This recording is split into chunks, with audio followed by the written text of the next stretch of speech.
அப்பொழுது யோசேப்பு தன் அருகே நின்ற எல்லாருக்கும் முன்பாக தன்னை அடக்கி கொண்டிருக்க கூடாமல், யாவரையும் என்னை விட்டு வெளியே போக பண்ணுங்கள் என்று கட்டளையிட்டான்.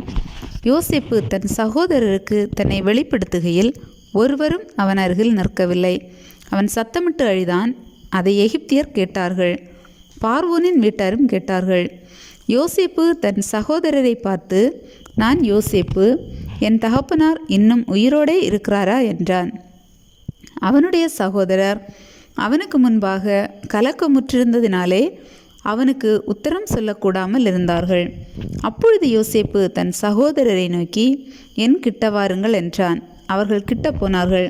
அப்பொழுது அவன், நீங்கள் எகிப்துக்கு போகிறவர்களிடத்தில் விற்று போட்ட உங்கள் சகோதரனாகிய யோசேப்பு நான் தான். என்னை இவ்விடத்தில் வரும்படி விற்று போட்டதினால் நீங்கள் சஞ்சலப்பட வேண்டாம். அது உங்களுக்கு விசனமாயிருக்கவும் வேண்டாம். ஜீவரட்சணை செய்யும்படிக்கு தேவன் என்னை உங்களுக்கு முன்னே அனுப்பினார். தேசத்தில் இப்பொழுது 2 வருஷமாக பஞ்சம் உண்டாயிருக்கிறது.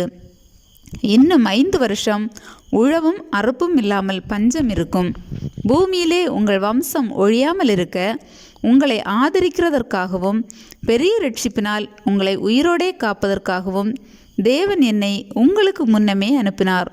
ஆதலால் நீங்கள் அல்ல, தேவனே என்னை இவ்விடத்துக்கு அனுப்பி என்னை பார்வோனுக்கு தகப்பனாகவும் அவர் குடும்பம் அனைத்திற்கும் கர்த்தனாகவும் எகிப்து தேசம் முழுவதுக்கும் அதிபதியாகவும் வைத்தார். நீங்கள் சீக்கிரமாய் என் தகப்பனிடத்தில் போய், தேவன் என்னை எகிப்து தேசம் முழுவதுக்கும் அதிபதியாக வைத்தார், என்னிடத்தில் வாரும், தாமதிக்க வேண்டாம். நீரும் உம்முடைய பிள்ளைகளும் அவர்களுடைய பிள்ளைகளும் உம்முடைய ஆடு மாடுகளோடும் உமக்கு உண்டாயிருக்கிற யாவற்றோடும் கோசேன் நாட்டில் வாசம் பண்ணி என் சமீபத்தில் இருக்கலாம். உமக்கும் உம்முடைய குடும்பத்தாருக்கும் உமக்கு இருக்கிற யாவற்றிற்கும் வறுமை வராதபடிக்கு அங்கே உம்மை பராமரிப்பேன். இன்னும் 5 வருஷம் பஞ்சம் இருக்கும் என்று உம்முடைய குமாரனாகிய யோசேப்பு சொல்ல சொன்னான் என்று சொல்லுங்கள். இதோ உங்களோடே பேசுகிற வாய் என் வாய்தான் என்பதை உங்கள் கண்களும் என் தம்பியாகிய பென்யமீனின் கண்களும் காண்கிறதே. எகிப்திலே எனக்கு உண்டாயிருக்கிற சகல மகிமையையும் நீங்கள் கண்ட யாவையும் என் தகப்பனுக்கு அறிவித்து அவர் சீக்கிரமாய் இவ்விடத்துக்கு வரும்படி செய்யுங்கள் என்று சொல்லி தன் தம்பியாகிய பென்யமீனின் கழுத்தை கட்டிக்கொண்டு அழுதான். பென்யமீனும் அவன் கழுத்தை கட்டிக்கொண்டு அழுதான். பின்பு தன் சகோதரர் யாவரையும் முத்தம் செய்து அவர்களையும் கட்டிக்கொண்டு அழுதான். அதற்கு பின் அவன் சகோதரர் அவனோடே சம்பாஷித்தார்கள்.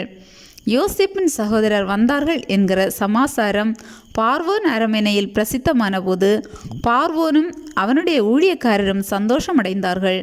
பார்வோன் யோசேப்பை நோக்கி, நீ உன் சகோதரரோடே சொல்ல வேண்டியது என்னவென்றால், உங்கள் கழுதைகளின் மேல் பொதியேற்றி கொண்டு புறப்பட்டு கானான் தேசத்துக்கு போய் உங்கள் தகப்பனையும் உங்கள் குடும்பத்தாரையும் கூட்டிக் கொண்டு என்னிடத்தில் வாருங்கள். நான் உங்களுக்கு எகிப்து தேசத்தின் நன்மையை தருவேன். தேசத்தின் கொழுமையை சாப்பிடுவீர்கள். நீங்கள் உங்கள் குழந்தைகளுக்காகவும் உங்கள் மனைவிகளுக்காகவும் வண்டிகளை எகிப்து தேசத்திலிருந்து கொண்டு போய் அவர்களையும் உங்கள் தகப்பனுடனே ஏற்றி கொண்டு வாருங்கள். உங்கள் தட்டுமுட்டுகளை குறித்து கவலைப்பட வேண்டாம். எகிப்து தேசம் எங்கும் உள்ள நன்மை உங்களுடையதாக இருக்கும் என்று சொல்லி, உனக்கு நான் இட்ட கட்டளைப்படியே செய் என்றான். இஸ்ரவேலின் குமாரர் அப்படியே செய்தார்கள். யோசேப்பு பார்வோனுடைய கட்டளைகளின்படியே அவர்களுக்கு வண்டிகளை கொடுத்ததுமன்றி வழிக்கு ஆகாரத்தையும் அவர்களில் ஒவ்வொருவனுக்கும் மாற்று வஸ்திரங்களையும் கொடுத்தான். பென்யமீனுக்கோ 300 வெள்ளிக்காசையும் 5 மாற்று வஸ்திரங்களையும் கொடுத்தான். அப்படியே தன் தகப்பனுக்கும் 10 கழுதைகளின் மேல் எகிப்தின் உச்சிதமான பதார்த்தங்களும் 10 கோழிகை கழுதைகளின் மேல் தன் தகப்பனுக்காக வழிக்கு தானியமும் அப்பமும் மற்ற தின்பண்டங்களும் ஏற்றி அனுப்பினான். மேலும், நீங்கள் போகும் வழியிலே சண்டை பண்ணி கொள்ளாதிருங்கள் என்று அவன் தன் சகோதரருக்கு சொல்லி அனுப்பினான். அவர்கள் புறப்பட்டு போனார்கள். அவர்கள் எகிப்திலிருந்து போய் கானான் தேசத்திலே தங்கள் தகப்பனாகிய யாக்கோபினிடத்தில் வந்து, யோசேப்பு உயிரோடு இருக்கிறான், அவன் எகிப்து தேசத்துக்கெல்லாம் அதிபதியாய் இருக்கிறான் என்று அவனுக்கு அறிவித்தார்கள். அவன் இருதயம் மூர்ச்சையடைந்தது. அவன் அவர்களை நம்பவில்லை. அவர்கள் யோசேப்பு தங்களுடனே சொன்ன வார்த்தைகள் யாவையும் அவனுக்கு சொன்னபோதும், தன்னை ஏற்றி கொண்டு போகும்படி யோசேப்பு அனுப்பின வண்டிகளை அவன் கண்டபோதும் அவர்களுடைய தகப்பனாகிய யாக்கோபின் ஆவி உயிர்த்தது. அப்பொழுது இஸ்ரவேல், என் குமாரனாகிய யோசேப்பு இன்னும் உயிரோடு இருக்கிறானே, இது போதும், நான் மரணமடை முன்னே போய் அவனை பார்ப்பேன் என்றான்.